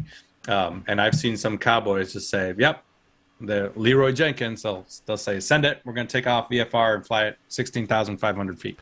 Wow. Okay. Yeah. Good luck.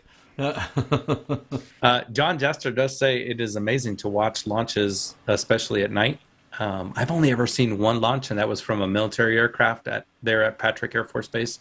And it was a day launch, and I was at I don't know, about 10,000 feet or so, and it was pretty amazing. If anybody gets to watch these, it's pretty cool. There's a video doing the rounds at the moment, isn't there, of something taking off, and they're in an aircraft and they're literally watching it sort of explode off the ground and go straight up. So that is a view. Yeah, that is a view. Yeah. So moving on to the next story, and I think we all saw this one in the news feeds this week, didn't we? All the videos, anyway, circulating on social media. Now, we did have some comments off John. I don't know whether we're going to are we playing John's video? I think so. This? Armando is the steer on that one. I'm sorry, what? The story about next about the Cargo Lux jet. I know John sent us in a video. Are we going to play that video? Yes, we are. Yes, we Okay, good. excellent. Okay, that's the answer. Thank you. Because Thank you you. sent it to us. So Yes, I have none of those buttons. Matt. Sorry, Carlos, and then, or whoever, and then perhaps play the video. John's. Maybe just that first paragraph before the just to get the summary in. I think. Yeah, so we all saw the video circulating. There's a few videos actually circulating on social media. It's all about the Cargo Lux jet damaged after a near-miss landing at Findel. And the Cargo Lux aircraft had a lucky escape last Saturday when the cargo jet had to abort the landing after one of its engines hit the runway. The aircraft, which was arriving from Dubai at 6:30 in the evening on Saturday, first touched down with its landing gear, but then shifted to its left, causing one of the engine's nacelles to hit the tarmac. And the videos, which were uploaded onto various Twitter accounts on Sunday, showed the pilot then aborting the landing attempt on the particular videos. Just quickly before we play the video, Cargo Lux is a majority-owned air by the Luxembourg state. And the incident with the aircraft involved in the incident during landing at Findel Airport on Saturday evening is apparently, I read on the report, is still on the ground, obviously now after the damage that was to the aircraft. But we had a video sent in to us today by John Jester. As we know, John's a very good friend of the show. He's been a guest on the show. And it's safe to say, I think, Armando, John knows what he's talking about when it comes to flying the Queen of the Skies cargo. More qualified than any of us to talk about this. So, Matt, run the video.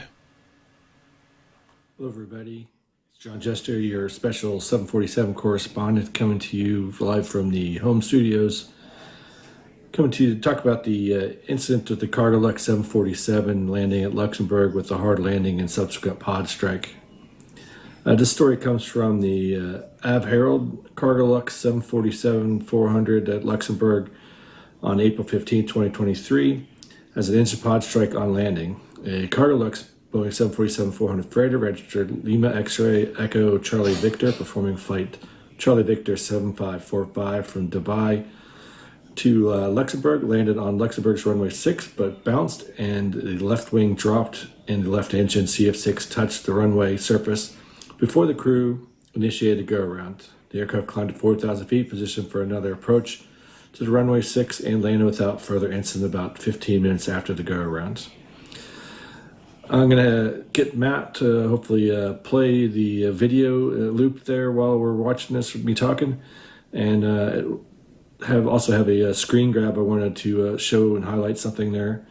One of the first things we'll start off with is this approach is a pretty standard approach to a very difficult runway, because runway 6 at Luxembourg has an upslope, and that upslope makes you feel like you're flying into the hillside as you're coming down the approach.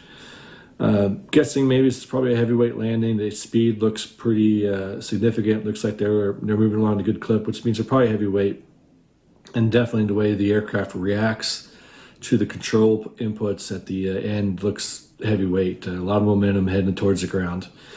The other issue is with that aircraft on the approach is shortly before touchdown, so about 100 feet, a little before they cross the threshold.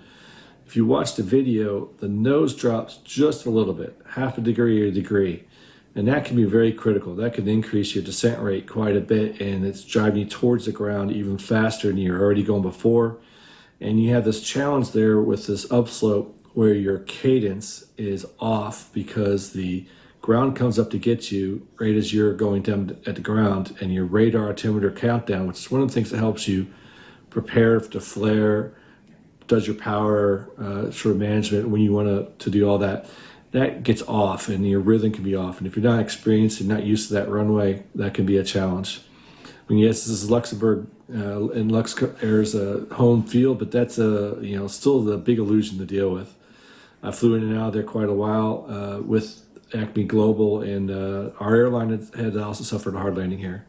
So this initial little drop of the nose really gets the aircraft descending and quite close into the runway, and it's going to be hard to do. Lastly, you'll see the flare doesn't really occur until they're probably maybe 30 feet when the nose starts to come up, maybe a little bit, but it's probably at that point too late, especially that upsloping runway. I think it's even closer now, maybe like 20 feet. And at that point, all they really did was drive the landing gear into the ground.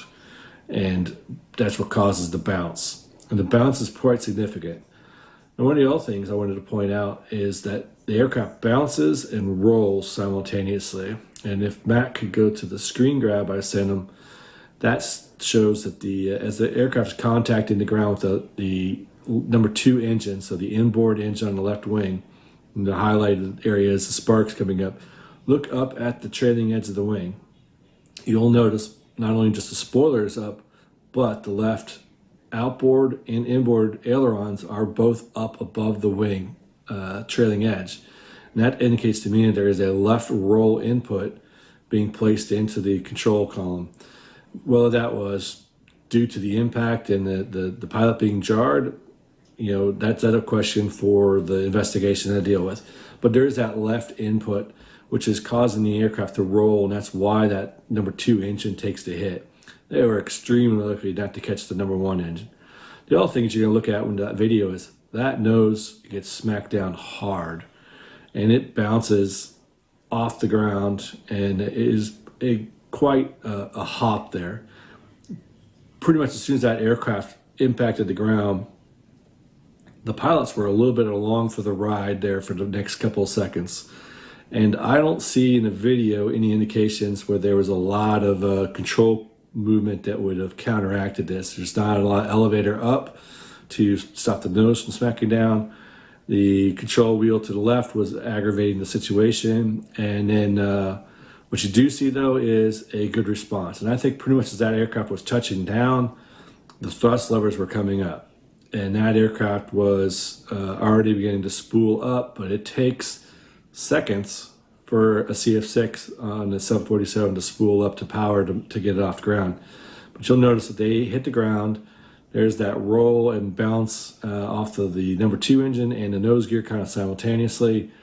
And then really quickly afterwards, they're already back up in the air because that go-around was initiated, I would say, almost at touchdown or just slightly after touchdown.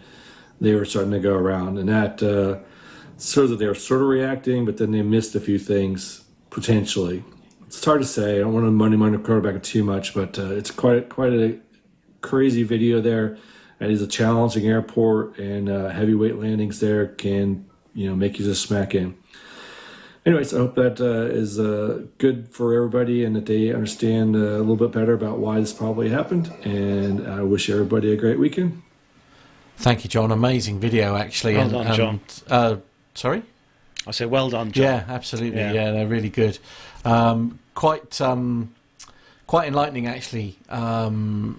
And as I say, like taking into consideration, like where he's saying, like obviously, based on where the wings and the flaps and everything all were, that it suggested it was in the middle of the roll and the power being up and all that kind of thing. And even you, Carlos, said there was sort of some things there that even you'd missed on that photo. I watched that video a number of times this week, and I didn't. Obviously I noticed the sparks. I saw that on the stills I did, but I didn't see that control input that had been put into the to roll to the left. I didn't notice that, pick up on that. But now, obviously, John said it. You can see it on that still picture there. Yeah. Armando, what are your thoughts on this? Well, I'm with you guys. I think John did a great job at this, and he sent this to me earlier. And I had some questions because, keeping in mind, I'm actually fairly new to jets and high-performance jets like this. I had a question for him, which actually came up in the chat room, which is after the spoilers come up, in my aircraft, we're committed to the ground. We're not going to go back in the air. Now, his take on it, which is that the go-around was initiated before touchdown or slightly before touchdown, makes more sense. And I didn't know this, that activating the toga function will retract the spoilers. That was one of my first questions was, what on earth? Because everything that we trained in my jet, which is my first jet, once the spoilers are out, you're committed to the ground. And I think I was talking to him also just here on between me and him, and he said as long as the thrust reversers aren't actuated or deployed, you can still go around. So that, and then the other question that I had is we always talk about shock factor in response to a mishap, or not a mishap, but a challenge, right, or an in-flight emergency or anything like that. And like he said in the video, this must have been jarring up on the flight deck to have something that's so big and so tall just get slammed down on the ground like that. At that point, I think from a human factors point of view, you've messed up. Your body and your mind almost goes into a bit of a fast forward. Some people say you slow down. Some people go into a fast forward of, oh my God, did I just kill my career right now? Yeah. And your mind is amazing at but I think it would be similar to you guys driving professionally. Both Carlos, you and Matt, you drive professionally. If you have something, sometimes your mind leaps forward. And what is that time factor of, oh man, we really messed this up, to, hey, let's do something about it? That was one of my questions. The fortunate thing was that the aircraft did appear to have plenty of energy.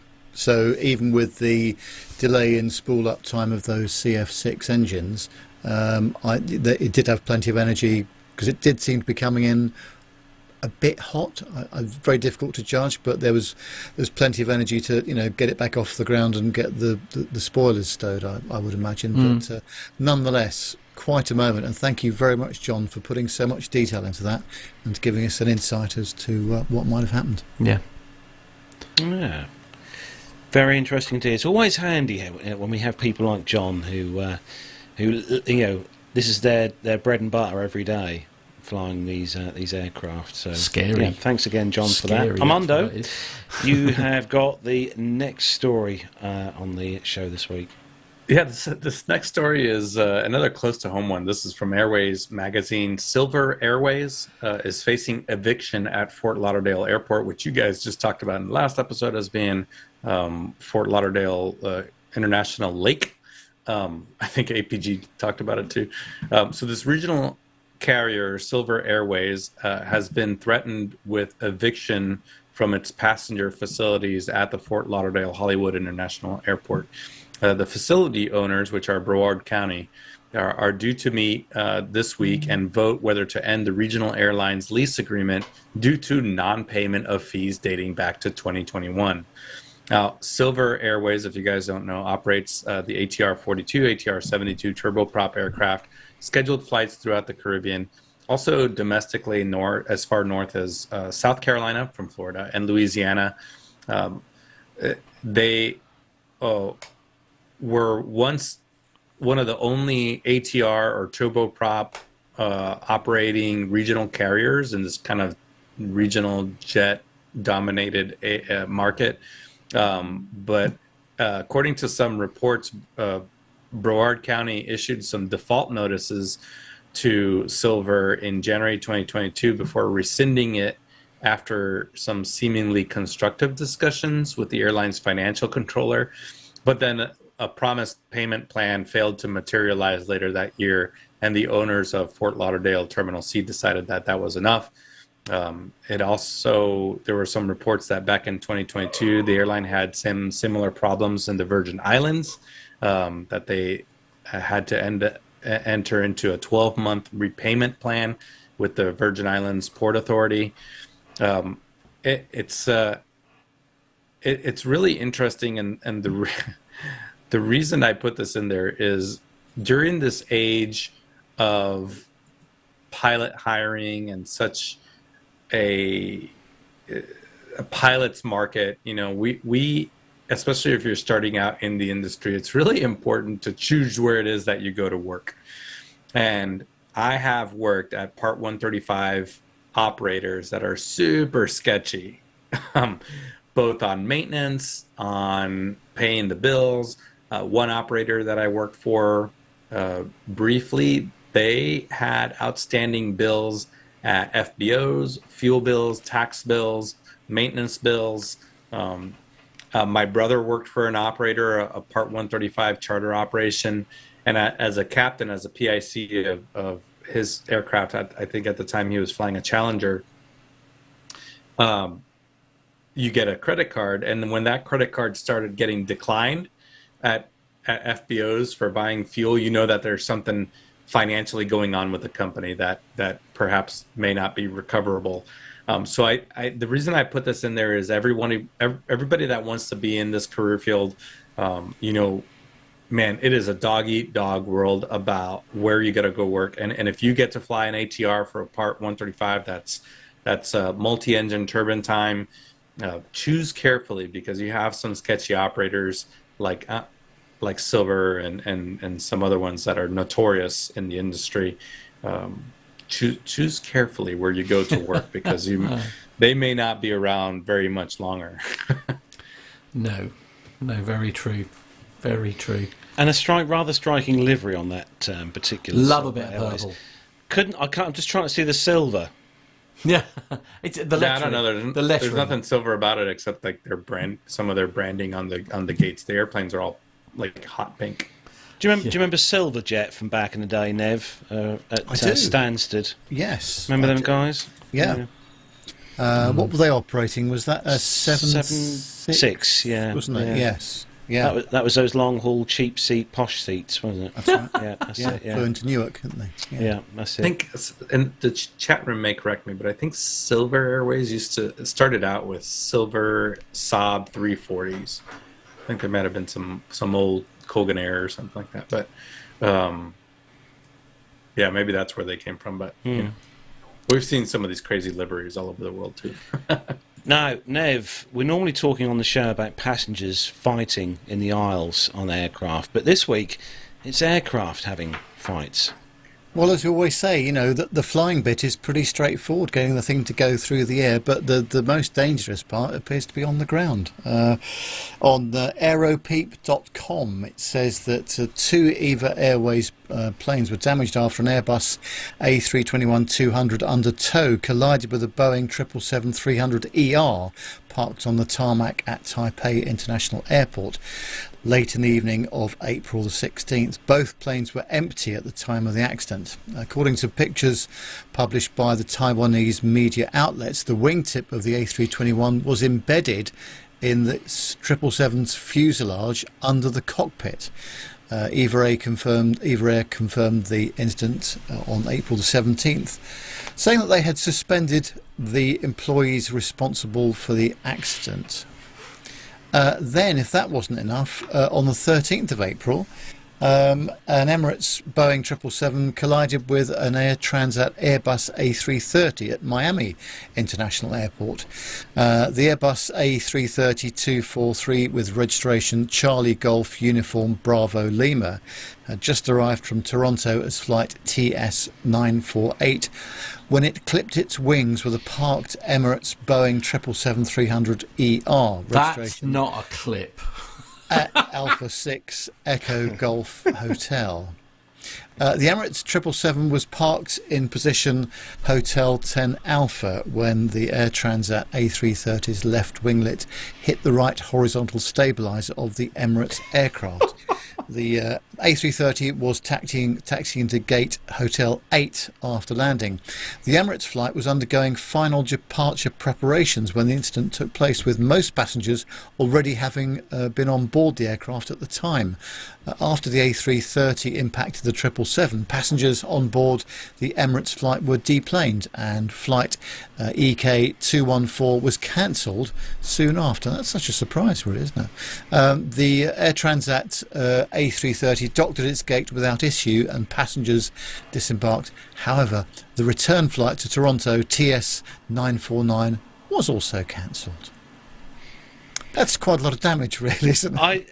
It's not clipped. That is. Do you know something that sprung to mind when Matt popped the pictures up on the screen there? The one with the 330 with the winglet on the Emirates aircraft. That's one of those accidents that you're never going to get away with, even if you think, oh, no one saw it, I can get away with this, because it actually left part of the winglet embedded. The winglet is still there. Look, if you look at it from the edge, it's there. It's been removed. Yes, you couldn't exactly go, well, no one saw me. I'm okay. I mean, that is inside that's gone through the skin and everything, hasn't it? That That one I don't think. Correct me if I'm wrong, Armando, but I don't think that one will buff out. Yeah, this wasn't even close. I don't know what the ground handlers were doing if there were any, but man, that's not even close. Micah says I thought the guillotine was outlawed. I tell you what, I bet they weren't called wing walkers after this incident. No, indeed. Indeed. Quite. Anyway, great pictures there as well. But I'm sure we'll see more of these in the not too distant future. Armando, you have got the next story. Well, I think we're going to skip the story, Carlos. Go straight to C10. But before we do that, Matt, do you want to talk a little bit about a story we're going to do next week? Yeah, I think, Nev, actually, I think I'll sort of push it towards you. We've got a story that we were going to run this week, but actually we've decided we want feedback from you on it, really, for next week. So perhaps you could brief them, Nev, on what... Well, do you remember the last British Airways safety video that came out a couple of years ago? There's a lot of mixed reaction to that, mine being one of them, definitely. Well, you'll be pleased to know that they've spent a lot more money and they've got a new safety video, so isn't that fantastic? So we're going to do a critique on that safety video on next week's show. But what I would like you to do in the meantime is go onto YouTube and you'll find it somewhere.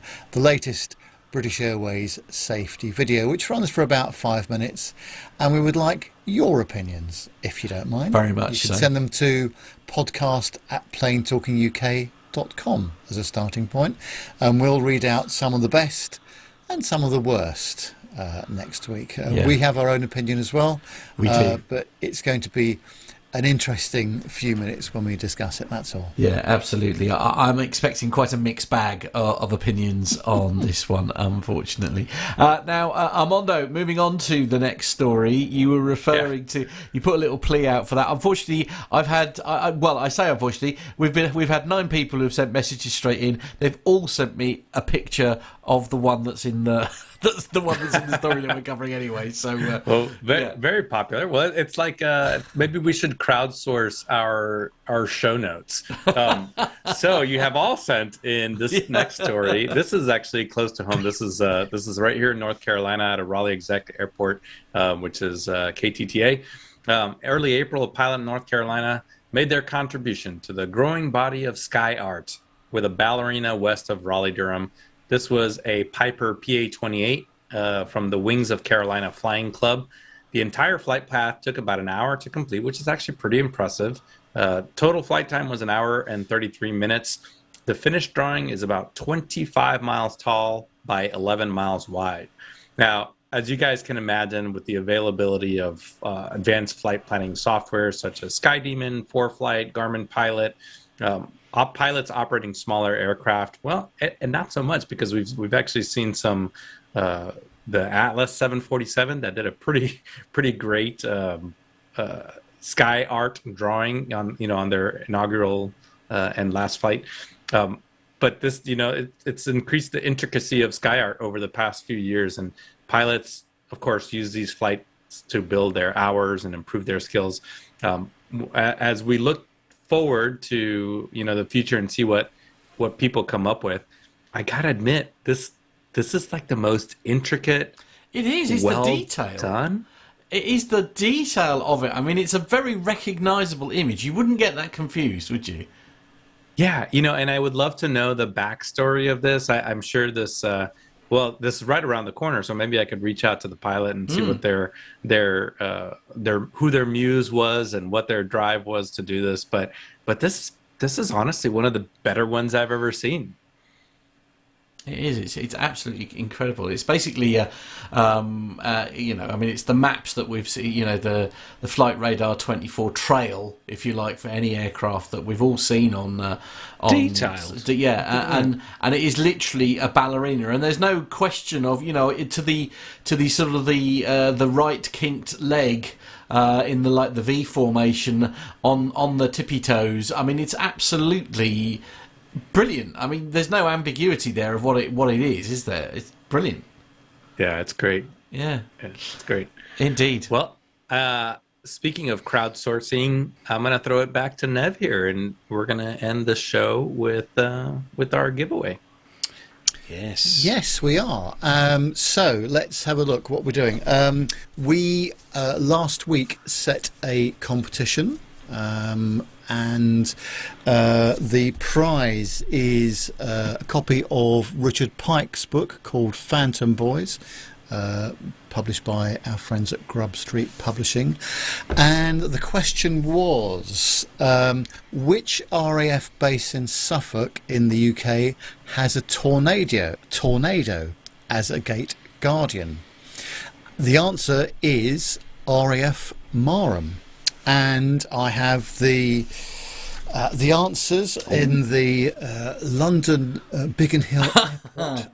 Well, that brings back some memories, Nev. That brings back some memories. Yes, I must get a new hat actually as well. I've got an Airbus one somewhere. So I'm just going to have a bit of a rummage around and let's see who comes out. We've got a number of the correct answer. One's just dropped on the floor. So in all fairness, I'm just going to put that back in. Make sure that we have a full complement. Shenanigans. I call shenanigans. Revote. Don't start. Right. I have picked the winner. The winner is Jonathan Warner. Whee! There we go. How about that? Jonathan, his wife will be horrified. Oh, my word. Another book. Yeah. So, Jonathan, I'm not sure if we've got your address to hand, but could we you just have. send me We've your got address it. in? Yeah. We haven't got it? Yeah. Right. He had a mug recently. I have the address there. So. Ah, right. Okay. We I have the think for address. the safety of the UK rail system, we should probably stop sending Jonathan Warner distractions, right, Nev? Yeah, that's a good point, actually. Yeah. Indeed. Some information about that situation, by the way, with the Gate Guardian at Marham. On the 15th of October 2021, a team of Royal Engineers prepared the ground ready to accept the tornado, including the removal of the concrete pads that had the previous Gate Guardian, the Victor tanker, was positioned on. They set new concrete pads suitably spaced to fit the undercarriage of the tornado. And the registration Zulu Alpha 641 was previously located near to the air traffic control, where it was used by the RAF Marham Fire Station for pilot extraction training. How about that? And of course that does mean we have a new question for this week, and the prize for next week is Harrier Boys by Bob Marston, again from Grub Street Publishing. Fascinating insight into the operation of the Harrier from 1969 through to 1990. So that's a great book. So all these books look absolutely gorgeous with their covers and things, aren't they? It's a great job, it really is. Yeah. So we have a question for this week, obviously. The question is, in 2002, a Harrier jump jet ended up taking a dip in the North Sea at an air display. But what town's beach did this event happen? I know. Shh. Don't forget, no answers in the chat room. No answers in the chat room. Yeah, you've got to send it in as an email. You can't put it in the chat room. In 2002, a Harrier jump jet ended up taking a dip in the North Sea at an air display. But of which town's beach did this event happen? Podcast at planetalkinguk.com is the email address you need for your answers. We'll pick out the winners and we'll put them in the hat for next week. And your prize will be Harrier Boys by Bob Marston. There we go. Love that, yeah. Now, as you can probably guess, we didn't do a caption this week because we had such a busy show. We thought we'd miss that this week. So we'll caption this. We'll be back next week. 5 minutes, just saying. Well on the show. Okay, thanks, Matt. Social media links, and where can you find us on the old interweb? So we're on Facebook, Twitter and Instagram. Search for Plane Talking UK. Our WhatsApp number, if you want to send a picture in for us to pop on the green screens behind me and Matt here, send it to +44 757 224966. If you want to email the show, send your competition entries in for the book.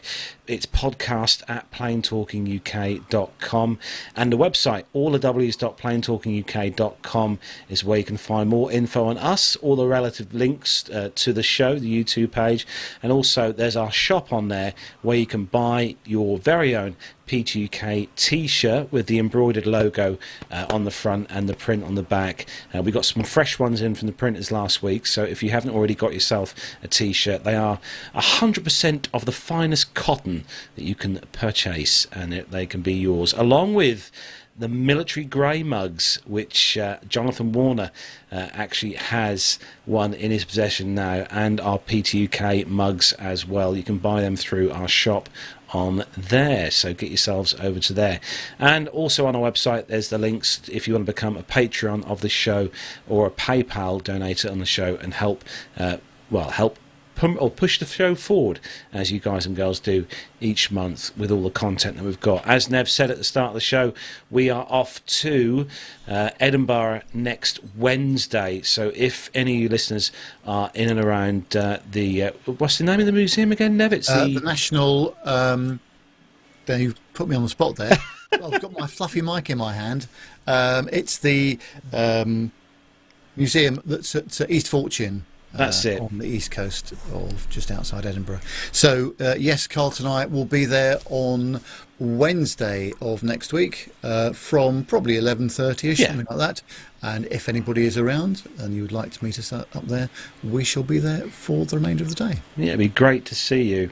I'm going to say a big thanks again to Chris, our guest at the beginning of the show.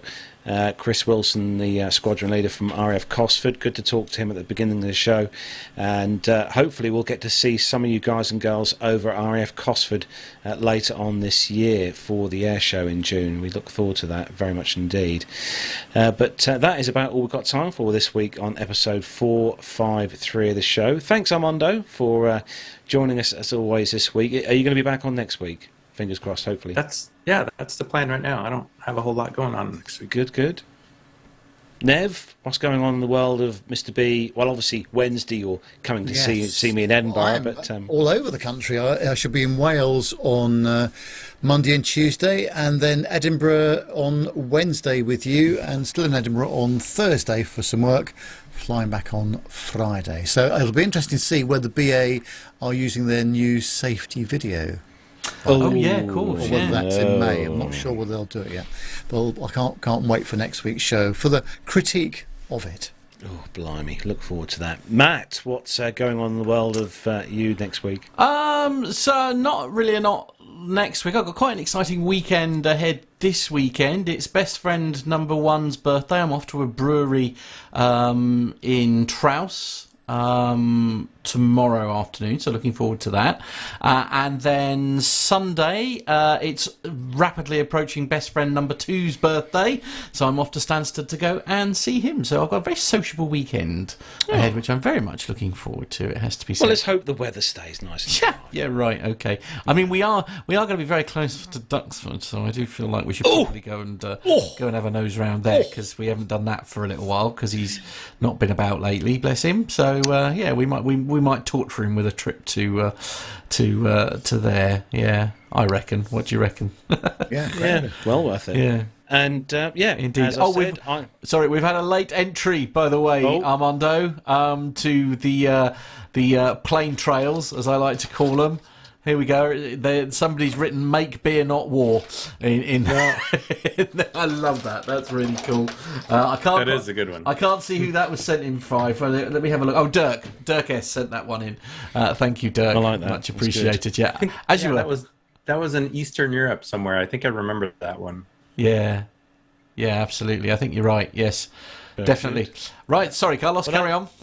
That is. I'll be in Edinburgh Monday, Tuesday, and obviously Wednesday with Nev. So I'm away all next week. I'll be back here in the old village on Thursday, all being well, after my long 4,000,000 kilometre-mile journey back from Edinburgh. Oh, how I'm looking forward to driving along the A1. Anyway. Running a little over, sorry. That's it for episode 453 from me, Carlos, here in the home studio, from Matt in the PTK Master Suite studios, from Nev in his glorious home studios, and from Armando over in Charlotte in the US of A. Take care, have a great weekend, and we'll see you next Friday. Say goodbye, everyone. Bye-bye, everyone. Bye. Bye.